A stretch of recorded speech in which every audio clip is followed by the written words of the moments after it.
आवाज आ रही है मेरी?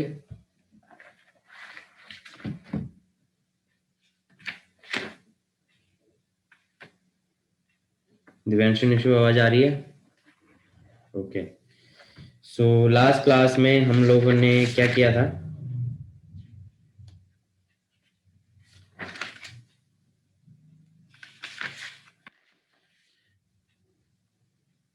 दिव्यांशु बताओगे लास्ट क्लास में कहां तक कर लिया था हमने?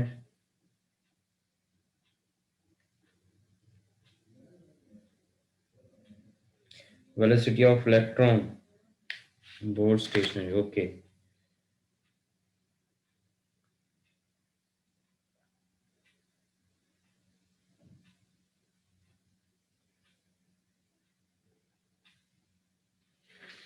सो आज नेक्स्ट टॉपिक फिर डालिए। आज जो हमने बोर्स थ्योरी पढ़ी, बोर्स थ्योरी के 3 पोस्टुलेट्स पढ़ लिए, जिसके बेसिस पे हमने रेडियस ऑफ न्यूक्लियस निकाला बोर हाइड्रोजन एटम का। फिर उसके बाद वेलोसिटी ऑफ इलेक्ट्रॉन निकाली बोर हाइड्रोजन एटम में। और अब निकालेंगे frequency of electron in Bohr stationary orbit. ठीक है, तो आज का टॉपिक स्टार्ट करते हैं। Frequency of electron in Bohr stationary orbit.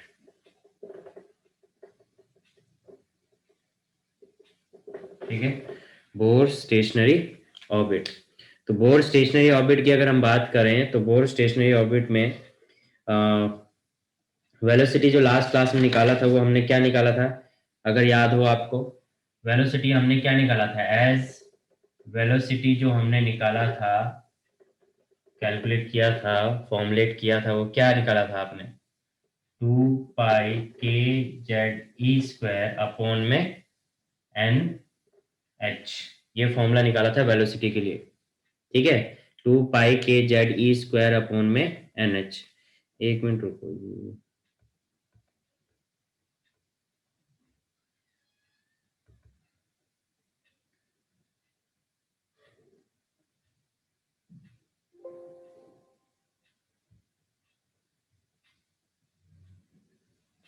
समझ आ रही है?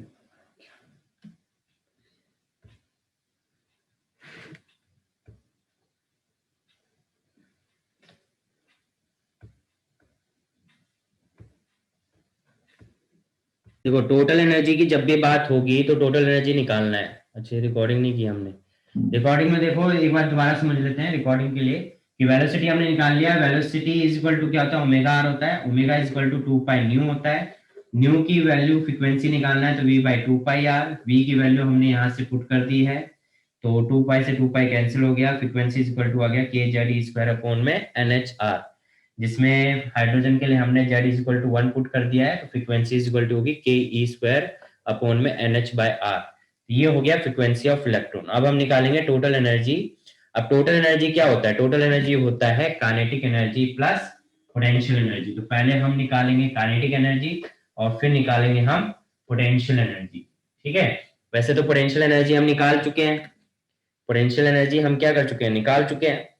तो पोटेंशियल एनर्जी अगर हम निकाल चुके हैं तो आप देख सकते हो कि बेसिकली जो आंसर आएगा वो क्या आएगा कि काइनेटिक एनर्जी पहले हम निकालते हैं। पहले टॉपिक डाल देते हैं। टोटल एनर्जी, पूरा ही लिख देते हैं।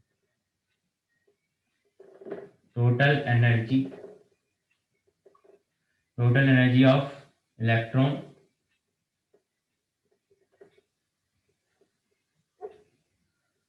इन बोर स्टेशनरी ऑर्बिट।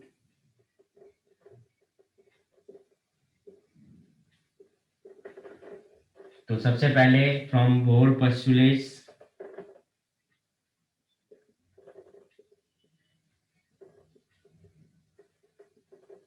बोर के पोस्टुलेट से अगर हम देखें तो हमारे पास सेंटीमीटर फोर्स जो होगा वो इलेक्ट्रोस्टैटिक फोर्स के बराबर होगा, और सेंटीमीटर फोर्स होता है mv² बाय आर, और इलेक्ट्रोस्टैटिक फोर्स जो था वो क्या था हमारा? K Z E square upon में आर स्क्वायर। एक आर से एक आर कैंसिल, हाफ से दोनों साइड मल्टीप्लाई किया, half mv² is equal to half K Z E square upon में are.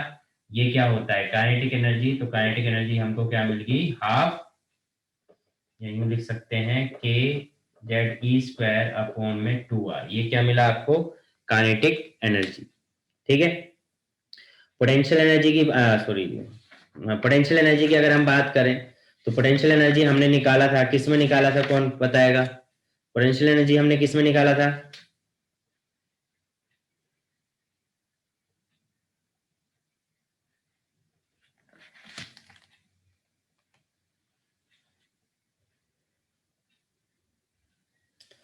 Potential energy of electron,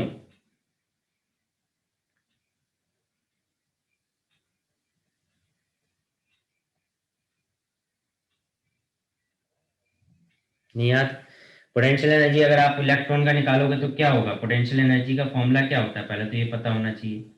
potential energy का formula क्या होता है? के Q1 Q2 अपॉन में R, ये पोटेंशियल एनर्जी का फॉर्मूला होता है ना, ऑफ इलेक्ट्रॉन। किसका निकाल रहे हैं? इलेक्ट्रॉन का। तो क्या आएगा? पोटेंशियल एनर्जी का फॉर्मूला क्या था? माइनस के Q1 Q2 अपॉन में R। तो माइनस के Q1 क्या हो गया E, Q2 क्या हो गया जेड ई, अपॉन में क्या हो गया R। तो क्या आ गया? Minus K Z E square upon में R। ये आपको मिल गया पोटेंशियल एनर्जी। अब टोटल एनर्जी निकालना है, तो total energy is equal to क्या हो गया? Kinetic energy plus potential energy. तो काइनेटिक एनर्जी आपके पास है के जेड ई स्क्वायर अपॉन में 2r, माइनस क्या है आपका के जेड ई स्क्वायर अपॉन में r। तो क्या आ गया? कॉमन आप ले सकते हो के जेड ई स्क्वायर अपॉन में r, 1/2 माइनस 1 क्या आ जाएगा? Minus K Z E square upon में 2r। ये आ गया टोटल एनर्जी। ठीक है, ये क्या आ गया? Total energy. तो ये आपकी टोटल एनर्जी मिल गई है। ठीक है, इसमें और भी आप क्या कर सकते हो, आर की वैल्यू पुट कर सकते हो या फिर यहीं पे छोड़ सकते हो। ठीक है, या फिर यहीं पे आप रहने दे सकते हो। एक तो ये चीज यहां तक आ गई। अब चलो हमने आर हमने निकाला था, आर अगर आपको याद हो फॉर्मूला हमने कैलकुलेट किया था आर के लिए, थोड़ा इंक डाल लेते हैं। आर के लिए फॉर्मूला था, वो क्या था?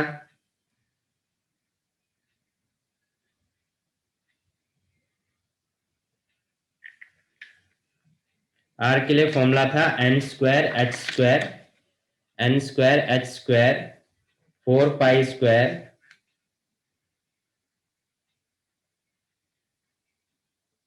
M K Z E square. ठीक है, ये आपने पढ़ा था। तो ये आप देखो यहाँ पे क्या आएगा, आर का फॉर्मूला क्या पढ़ा हमने? N square H square upon में 4 पाई स्क्वायर एम के ई स्क्वायर, ये फॉर्मूला आपने K E Z E square, Z E square, इसको आप यहाँ पे पुट कर लेंगे। तो total energy is equal to क्या आ जाएगा? Minus K Z E square upon में 2 N square H square into में 4 pi square M K Z E square, ये फॉर्मूला आपका आ गया। ठीक है, ये फॉर्मूला किसका आ गया? के जेड ई स्क्वायर का। ठीक है, एक मिनट वेट करें।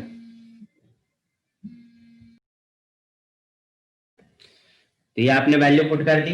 वैल्यू पुट करने के बाद आप देखोगे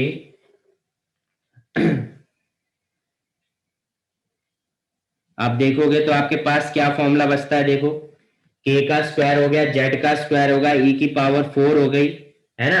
आप देखोगे 2 से 2 कैंसिल भी हो रहा है, 2 से 2 कैंसिल भी हो रहा है, तो क्या बच रहा है? देखो total energy is equal to minus 2 cancel होगा 2 पाई का स्क्वायर के स्क्वायर जेड स्क्वायर ई की पावर 4 एम अपॉन में एन स्क्वायर एच स्क्वायर। ठीक है, एन स्क्वायर एच स्क्वायर, ये फॉर्मूला बना किसके लिए? एनर्जी के लिए। और इसमें अगर आप देखो तो फॉर हाइड्रोजन में अगर जेड भी अगर आप इक्वल 1 रख देते हो, ठीक है, अगर जेड भी 1 रख देते हो क्योंकि हाइड्रोजन एटम है, फॉर हाइड्रोजन जो एनर्जी है वो इनवर्सली डिपेंड किस पे कर रही है? एन की स्क्वायर पे। क्यों? क्योंकि टू कांस्टेंट, पाई कांस्टेंट, के कांस्टेंट, जेड की वैल्यू 1 पुट कर दिए, ई कांस्टेंट, एम कांस्टेंट, एच की वैल्यू कांस्टेंट, और एन क्या है यहाँ पे, नंबर ऑफ ऑर्बिट, एन क्या है, ऑर्बिट। ठीक है, तो अगर इन सब की वैल्यू अगर आप टोटल एनर्जी में पुट करते हो, इन सभी कांस्टेंट की वैल्यू अगर आप पुट करते हो, तो फॉर्मूला जो बनता है वो क्या बनता है, -13.6 अपॉन में N square into electron volt, ये आ जाता है आंसर। ठीक है, और जेड की भी वैल्यू किसके लिए, हाइड्रोजन के लिए, ये सिर्फ हाइड्रोजन के लिए ध्यान रखना, अगर हाइड्रोजन नहीं है तो जेड और एन दोनों पे डिपेंड करेगा। फिर आप ये कह सकते हो E is equal to inversely proportional to Z square upon में एन का स्क्वायर, जेड स्क्वायर अपॉन में एन का स्क्वायर। ये electric field energy, total energy का फॉर्मूला आ जाएगा जेड स्क्वायर अपॉन में एन स्क्वायर। और अगर हाइड्रोजन की बात करोगे तो जेड 1 हो जाएगा, तो एन स्क्वायर पे डिपेंड कर रहा है। और फॉर्मूला सारी कांस्टेंट की वैल्यू पुट करने के बाद हाइड्रोजन एटम के लिए जो टोटल एनर्जी का फॉर्मूला बनेगा वो -13.6 इलेक्ट्रॉन वोल्ट अपॉन में एन स्क्वायर, जहां पे एन की वैल्यू क्या हो सकती है, where where n can be 1 2 3 and so on, जहां पे n क्या है, नंबर ऑफ ऑर्बिट, n क्या है, नंबर ऑफ ऑर्बिट, की कौन से ऑर्बिट में है, पहले ऑर्बिट में है, सेकंड ऑर्बिट में है, थर्ड ऑर्बिट में है। तो इस तरीके से ये वैल्यू निकल सकती है। यानी कि ये आपने क्या निकाल लिया, टोटल एनर्जी। तो टोटल एनर्जी कैसे निकली, पहले काइनेटिक एनर्जी निकाला, पोटेंशियल एनर्जी निकाला, दोनों को ऐड कर दिया, फिर आर की वैल्यू पुट करी है, रेडियस का फॉर्मूला पुट किया है, उसको टोटल सॉल्व किया है, तो हमने देखा कि ये सारी कांस्टेंट वैल्यू को हटाएं तो देखेंगे कि जेड स्क्वायर और एन स्क्वायर पे डिपेंड कर रहा है। और हाइड्रोजन की बात करें तो हाइड्रोजन जो है उसमें जेड इज इक्वल टू 1 हो जाएगा, तो इसलिए वो इनवर्सली किस पे डिपेंड कर रहा है, नंबर ऑफ ऑर्बिट पे। जितना ज्यादा नंबर ऑफ ऑर्बिट बढ़ेगा टोटल एनर्जी क्या होती जाएगी, कम होती जाएगी। हाइड्रोजन के लिए बात करें तो सभी कांस्टेंट की वैल्यू अगर हम पुट करके सॉल्व करते हैं तो हमें मिलेगा -13.6 अपॉन में एन स्क्वायर इलेक्ट्रॉन वोल्ट। यानी कि अगर आपको सिर्फ नंबर ऑफ ऑर्बिट पता हो तो आप हर एक ऑर्बिट की एनर्जी, टोटल एनर्जी निकाल सकते हैं। ठीक है, टोटल एनर्जी निकाल सकते हैं। दूसरा एक चीज हमने क्या देखा, देखो अगर काइनेटिक एनर्जी का फॉर्मूला के जेड ई स्क्वायर अपॉन में 2r है, और टोटल एनर्जी का फॉर्मूला -k/z/e² अपॉन में 2r है, तो हम कह सकते हैं, दूसरा हम रिलेशन यहां से निकाल सकते हैं कि जो टोटल एनर्जी है वो माइनस काइनेटिक एनर्जी के बराबर है। टोटल एनर्जी जो है वो माइनस काइनेटिक एनर्जी के बराबर है। दूसरा हम कह सकते हैं कि जो टोटल एनर्जी है, पोटेंशियल एनर्जी है, टोटल एनर्जी जो है वो पोटेंशियल एनर्जी का हाफ है। अगर आप देखो यहाँ पे -k/z/e² अपॉन में 2r है, यहाँ पे -k/z/e² अपॉन में r है, तो वी कैन से कि जो टोटल एनर्जी है वो पोटेंशियल एनर्जी के क्या है, हाफ है। तो ये दो रिलेशन हम यहाँ से देख सकते हैं। ठीक है, ये दो रिलेशन हम यहाँ से देख सकते हैं कि energy is equal to minus of kinetic energy, energy is equal to potential energy का हाफ। तो ये दो रिलेशन दे रखे हैं। अगर आपको काइनेटिक एनर्जी दे रखी है तो डायरेक्ट कह सकते हो कि एनर्जी ये है, पोटेंशियल एनर्जी देख के तो आप डायरेक्ट कह सकते हो कि हाफ है। ठीक है, तो एनर्जी आप निकाल सकते हो। फिर इसके बेस पे आप काइनेटिक एनर्जी और पोटेंशियल एनर्जी के बराबर भी कह सकते हो। इससे आप ये भी कह सकते हो कि जो पोटेंशियल एनर्जी है वो double of minus kinetic energy के बराबर है, हम ये भी कह सकते हैं। ठीक है, हम ये भी कह सकते हैं कि minus kinetic energy is equal to potential energy by half, ये भी एक रिलेशन यहाँ से निकल सकता है। Minus kinetic energy equal to potential energy upon में हाफ, ये भी एक रिलेशन यहाँ से निकल सकता है। तो ये चीज हमने यहाँ तक देखी। यहाँ तक कोई डाउट किसी को तो पूछिए, अगर क्लियर है तो इसको जल्दी से नोट करके बताइए।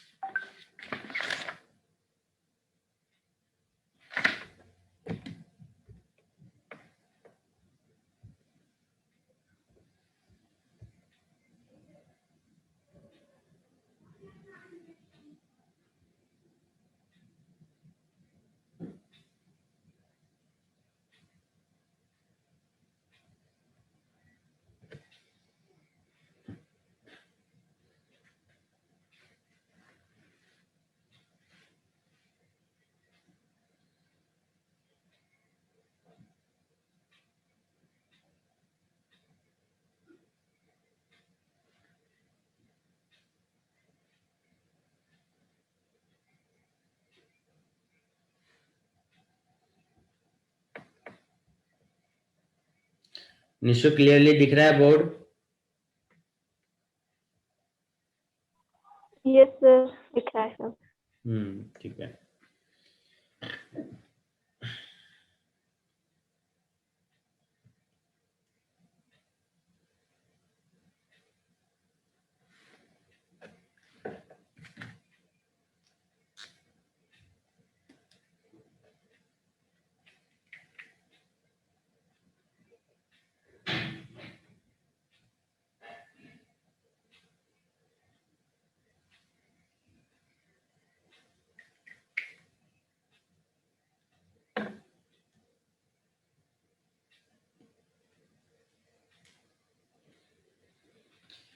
Done? Divyanshu done?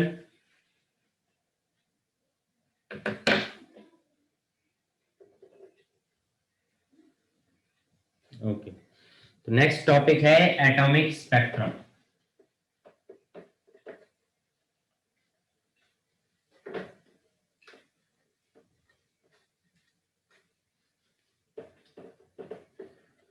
Atomic spectrum, तो एटॉमिक स्पेक्ट्रम देखो क्या है। एटॉमिक स्पेक्ट्रम क्या होता है कि जब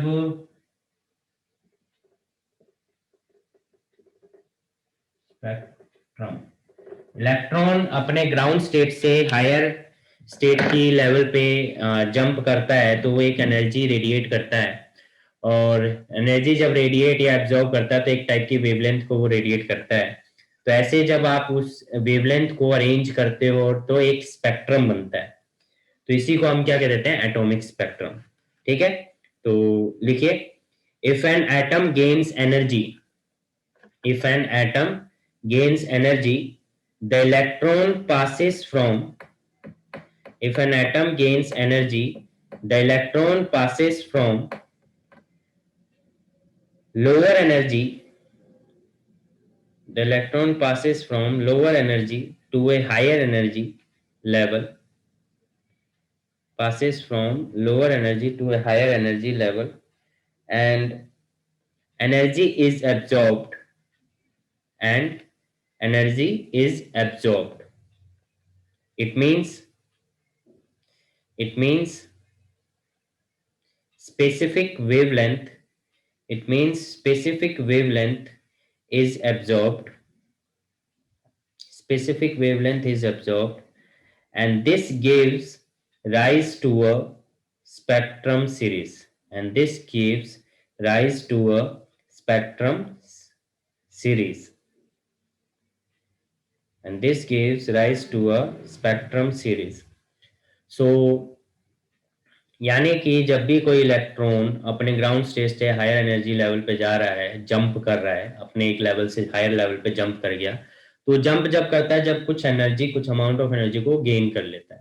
तो एनर्जी को जब वो गेन करेगा तो कुछ एनर्जी गेन रहा है तो एक टाइप की वेवलेंथ को वो गेन कर रहा है, रेडिएट कर रहा है, तो उसका एक सीरीज बनती है, एक स्पेक्ट्रम बनता है, एक डिजाइन बन जाता है, जिसको हम बोल देते हैं एटॉमिक स्पेक्ट्रम।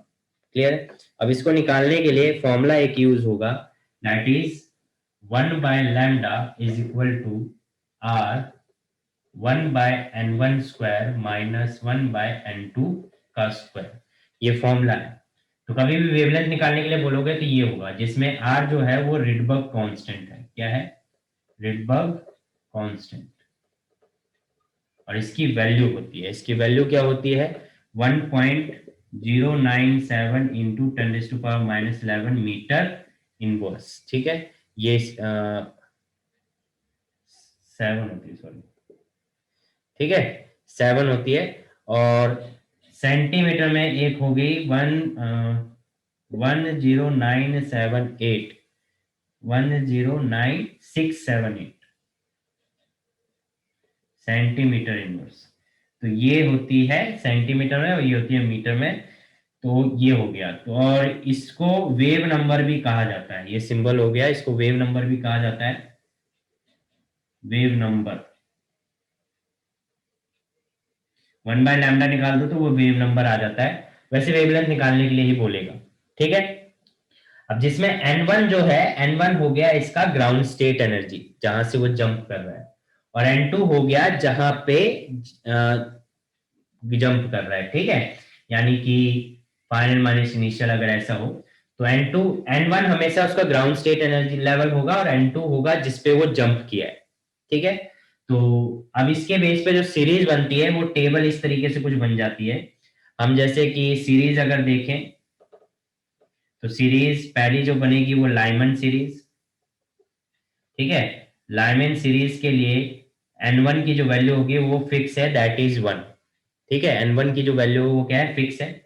और N2 की जो वैल्यू है वो 2, 3, 4 एंड सो ऑन, यानी कि 1 से 2 पे जंप कर सकता है, 1 से 3 पे जंप कर सकता है, 1 से 4 पे जंप कर सकता है, इन्फिनिटी तक जो भी नंबर है उन पे सम कर सकता है। और इसकी वजह से जो स्पेक्ट्रम देखने को मिलता है वो क्या देखने को मिलता है, स्पेक्ट्रम वो देखने को मिलता है यूवी रेस, ठीक है।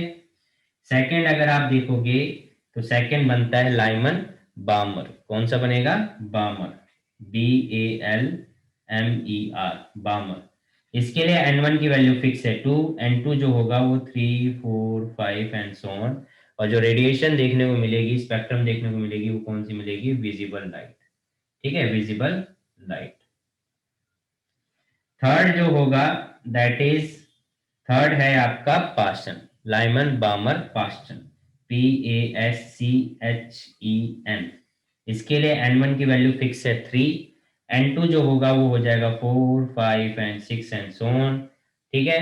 फिर उसके बाद है fourth, that is bracket, that is BRACET bracket, N1 की वैल्यू 4, ठीक है। और क्या हो जाएगा, 5, 6, 7 एंड सो ऑन। इसी तरीके से फिफ्थ है पी फंड,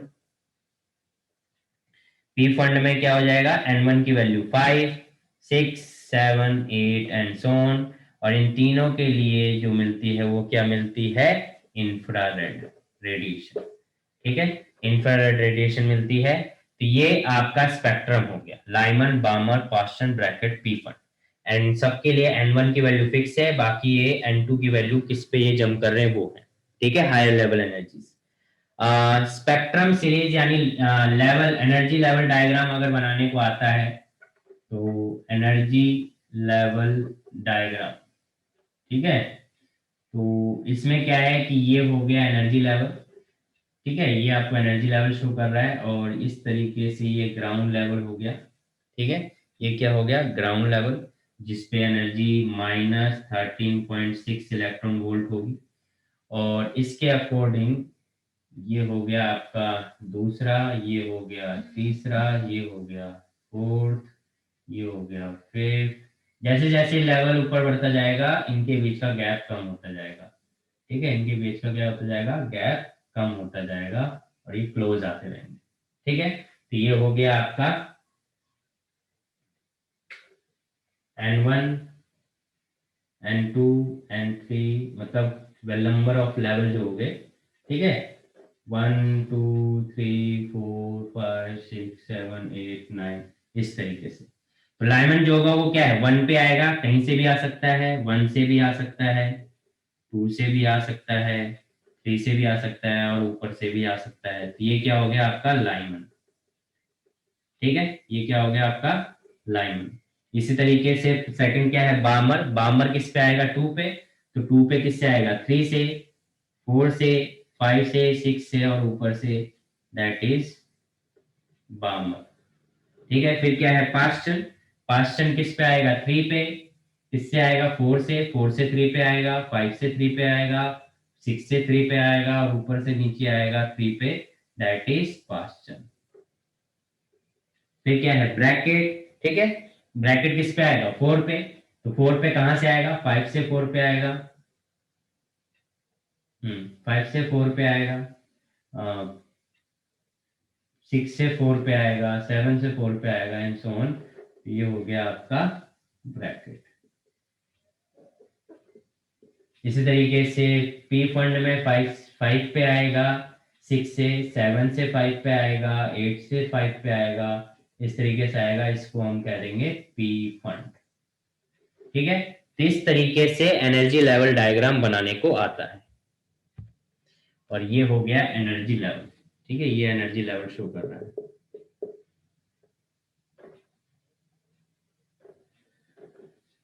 क्लियर है? इसको फिर आप ड्रॉ कर लो।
डन दिव्यांशु? डन?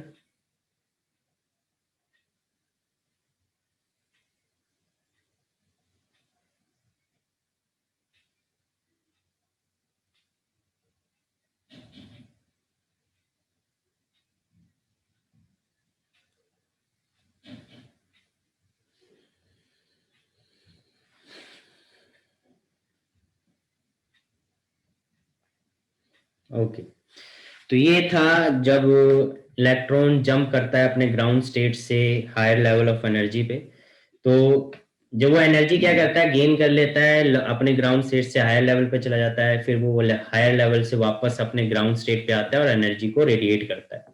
ठीक है, तो ये चीजें हैं। कुछ फॉर्मूलेज हैं जो अलग से भी यूज आपके होंगे, जैसे कि आपने पढ़ा है कि, जैसे कि अगर हम देखें कि हमने पढ़ा है कि जो एनर्जी होता है वो एच न्यू के बराबर होता है। तो यहाँ पे हर अलग अलग लेवल से इलेक्ट्रॉन जंप करेगा, तो अभी आपने ई एन यानी N number of electron, N number of orbit के लिए जो टोटल एनर्जी निकाली है हाइड्रोजन एटम के लिए, वो 13.6 अपॉन में एन स्क्वायर इलेक्ट्रॉन वोल्ट निकाली है। तो ये चीज यूज कर सकते हैं। दूसरा, आप En2 minus n1 is equal to H nu के बराबर भी यूज कर सकते हैं, जहां पे n1 ये जो है ये अलग अलग लेवल पे एनर्जीज होंगी। मान लो 1 के लिए है तो 1 के लिए एनर्जी निकाल लिया, 2 के लिए एनर्जी निकाल लिया, और उन दोनों के बीच में क्या एनर्जी रेडिएट हुआ तो उसको माइनस करके निकाल लिया। तो इस तरीके से हम इसका यूज करेंगे। और ये H nu, nu is equal to होता है सी बाय लैम्डा। तो इस तरीके से भी वेवलेंथ और फ्रीक्वेंसी कैलकुलेट की जा सकती है। इसका अभी हम न्यूमेरिकल जब करेंगे तब हम ये फॉर्मूला यूज करेंगे। तो ये आप याद कर रख सकते हो कि ये फॉर्मूला अभी हमने पढ़ा है। ठीक है, नेक्स्ट हम बात करेंगे limitation of Bohr theory. Next जो टॉपिक है that is limitation of Bohr theory, क्योंकि लिमिटेशन बोर की भी थी। ठीक है, तो वो चीज लिखेंगे। तो पहले लिखेंगे limitation of Bohr theory. First point लिखो, this theory is applicable only to hydrogen. This theory, limitation of Bohr theory में लिखें पहली, this theory is applicable only to hydrogen. Hydrogen like single electron atom, hydrogen like single electron atom, and fails in the case of atom, and fails in the case of atom with two or more electrons, with two or more electrons. यानी कि ये जो theory है bore atom की, इस ये सिर्फ hydrogen पे ही एप्लीकेबल हो पा रही, क्योंकि हाइड्रोजन के पास सिंगल इलेक्ट्रॉन होता है, एक ही इलेक्ट्रॉन होता है, एक प्रोटॉन होता है, न्यूट्रॉन भी नहीं होता है। तो बाकी जो बड़े एटम हैं जिनमें एक से ज्यादा इलेक्ट्रॉन होते हैं, प्रोटॉन होता है, उनमें न्यूट्रॉन भी होता है, वहां पे फिर ये एप्लीकेबल नहीं हो पाता है। ठीक है, तो ये चीज यहाँ पे बताई गई है।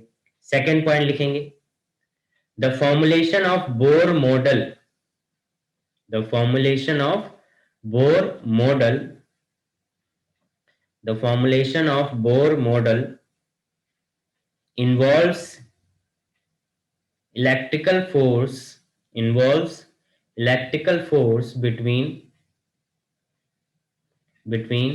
electron and neutron, between electron and neutron, यानी positive charge and negative charge. ठीक है,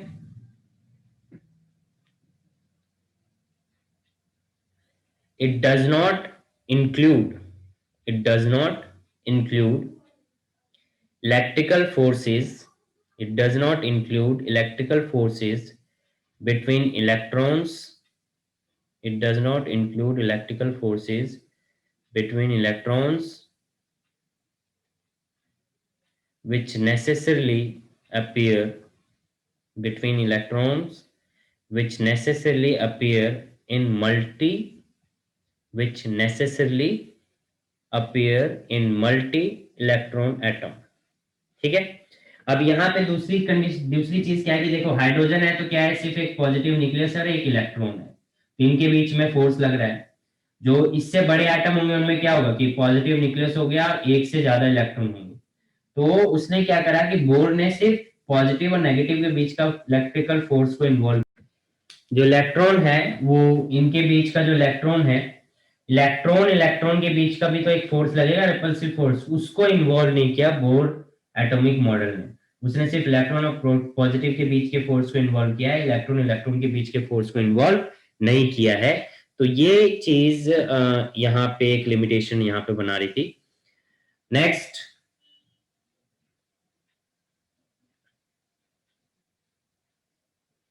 while the Bohr's model correctly predict the frequencies, while the Bohr's model correctly predict the frequencies of the light emitted by, of the light emitted by hydrogenic atom, hydrogenic atom,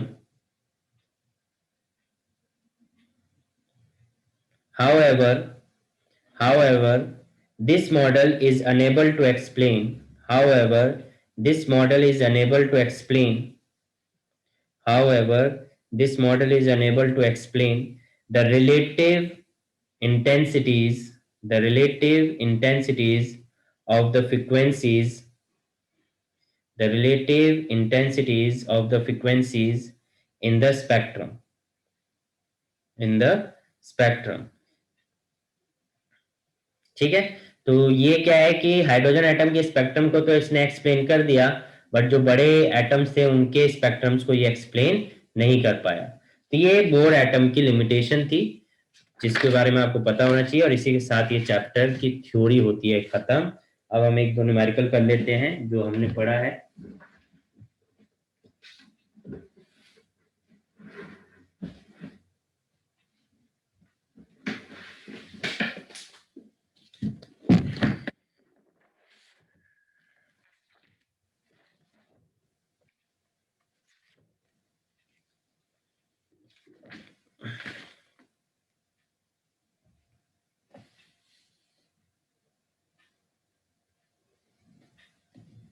तो क्या कह रहा है कि the energy of an electron, कुछ electron photos हमने formula पढ़े हैं उसके बेस पे कुछ क्वेश्चंस करते हैं, तो थोड़ा और अच्छे से क्लियर होंगी चीजें। सो क्या है कि question the energy of an electron in the nth orbit is given by, nth orbit में जो इलेक्ट्रॉन का ऑर्बिट में जो है वो कितना है, En is equal to -13.6 upon में n स्क्वायर इलेक्ट्रॉन वोल्ट। ठीक है, ये आपको गिवन है। तो calculate the energy required to excite an electron from ground state to second excited state. तो देखो ग्राउंड स्टेट मतलब कि n1 इज इक्वल टू 1।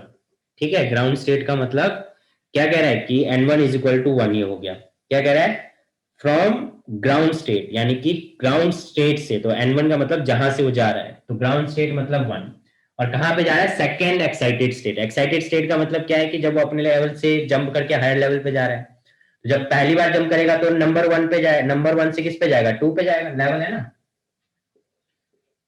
यहां से यहां गया पहला एक्साइटेड स्टेट, और यहां से यहां गया तो क्या हो गया, सेकेंड एक्साइटेड स्टेट। तो क्या हुआ, n1 n is equal to 1, n is equal to 2, n is equal to 3। तो यानी कि बोला है कि सेकेंड एक्साइटेड स्टेट मतलब कि वो नंबर 3 पे गया, एक ज्यादा पे लिखना है। तो n2 की वैल्यू क्या हो गई, 3। हमेशा एक ज्यादा होगा क्योंकि 1 तो ऑलरेडी है, वो 1 से जा ही रहा है। जैसे बोलेंगे फर्स्ट एक्साइटेड स्टेट तो 1 से 2 पे गया, है ना, एक ज्यादा पे गया। सेकेंड एक्साइटेड स्टेट 1 से 3 पे गया। थर्ड एक्साइटेड स्टेट 1 से 4 पे गया, तो एक ज्यादा बढ़ा के देखना है। तो n2 की वैल्यू 3 हो गई, और आपसे बोल रहा है कि एनर्जी कैलकुलेट करना है। तो पहले हम क्या करेंगे, 1 के लिए निकालेंगे, 2 के लिए निकालेंगे। तो इसके लिए जब होगा तो क्या होगा, -13.6 अपॉन में 1 का स्क्वायर इलेक्ट्रॉन वोल्ट, तो कितना आ जाएगा, -13.6 इलेक्ट्रॉन वोल्ट। और n2 के लिए निकालोगे तो कितना आ जाएगा, E3 इज इक्वल टू आ गया -13.6 अपॉन में 3 का स्क्वायर इलेक्ट्रॉन वोल्ट। 3 का स्क्वायर मतलब कितना हो गया, 1.13.6 अपॉन में 9 इलेक्ट्रॉन वोल्ट। और इसको सॉल्व करोगे तो कितना आएगा, इसको सॉल्व करने पे, डिवाइड करने पे कितना आएगा, -1.51 इलेक्ट्रॉन वोल्ट। ठीक है, अब रिक्वायर्ड एनर्जी निकालनी है। क्या निकालनी है, रिक्वायर्ड एनर्जी निकालनी है। तो आप क्या करोगे, E3 में से E1 माइनस कर दोगे, क्योंकि 1 से 3 पे जा रहा है, तो फाइनल माइनस इनिशियल करेंगे। E3 से E1 पे माइनस कर देंगे तो क्या मिला आपका, E3 है -1.51 माइनस प्लस 13.6 इलेक्ट्रॉन वोल्ट। तो ये क्या आएगा, आंसर कितना आ जाएगा, 12.09 इलेक्ट्रॉन वोल्ट, ये आंसर आ गया। ठीक है, तो इस तरीके से इसका यूज करना है हमें, इस तरीके से इसको सॉल्व करना है। ठीक है, एक और क्वेश्चन देखें इसी टाइप का, इसको नोट कर सकते हो आप।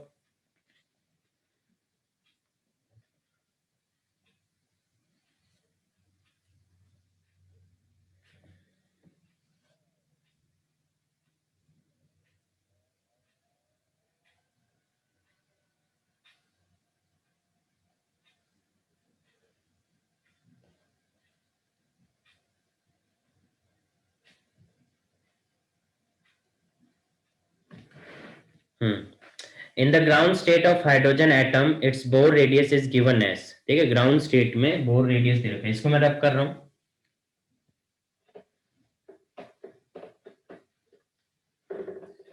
ग्राउंड स्टेट में बोर रेडियस आपको गिवन है, तो बोर रेडियस गिवन है, तो आर की वैल्यू ग्राउंड स्टेट में, यानी कि मान लो R1 आपको गिवन है, दैट इज 5.3 इंटू 10⁻⁻11 मीटर। ये आपको रेडियस गिवन है ग्राउंड स्टेट में। The atom is excited such that the radius become, यानी एटम एक्साइटेड हो गया, यानी इलेक्ट्रॉन एक्साइट करके हायर लेवल पे चला गया, तो रेडियस भी इंक्रीज हो गया, और कितना हो गया, 21.2 इंटू 10⁻⁻11 मीटर, ये हो गया।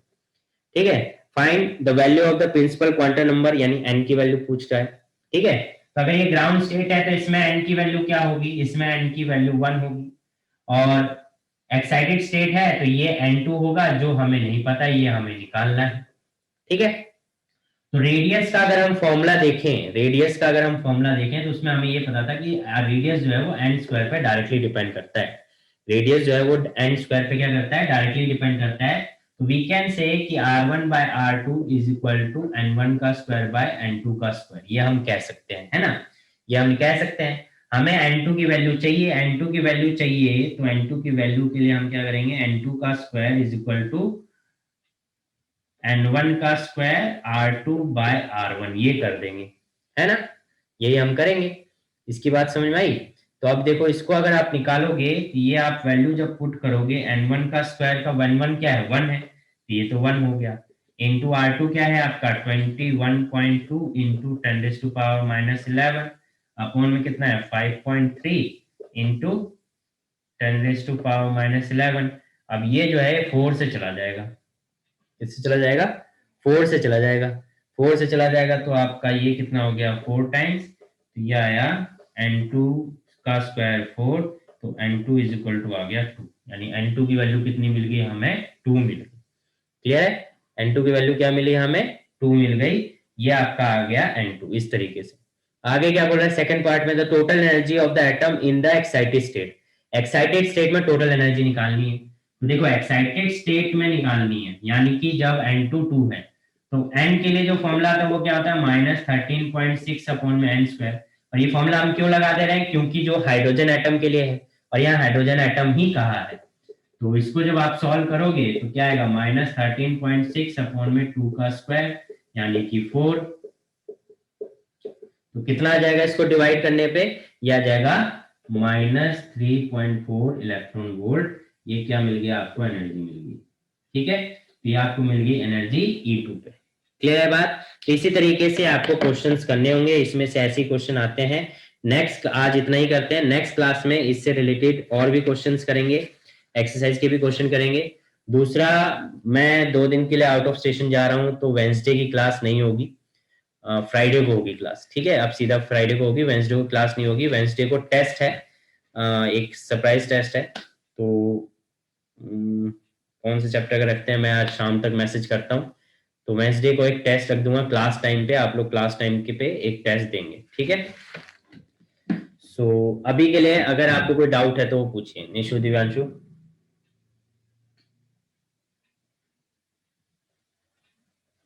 क्लियर है?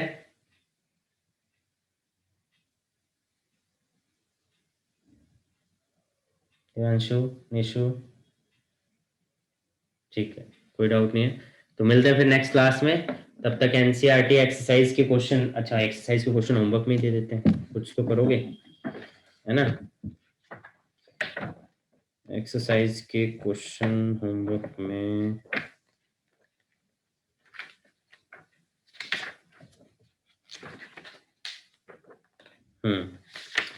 एक्सरसाइज 12.2 कर सकते हो, 12.4 कर सकते हो, 12.5, 12.6 इजिली कर सकते हो,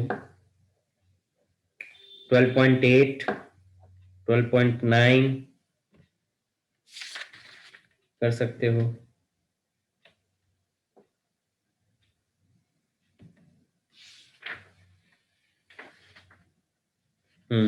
तो अभी के लिए इतना ही करो, बाकी नेक्स्ट क्लास में देखते हैं। ठीक है, तो ये होमवर्क है, चलिए मिलते हैं नेक्स्ट क्लास में। Till then bye bye.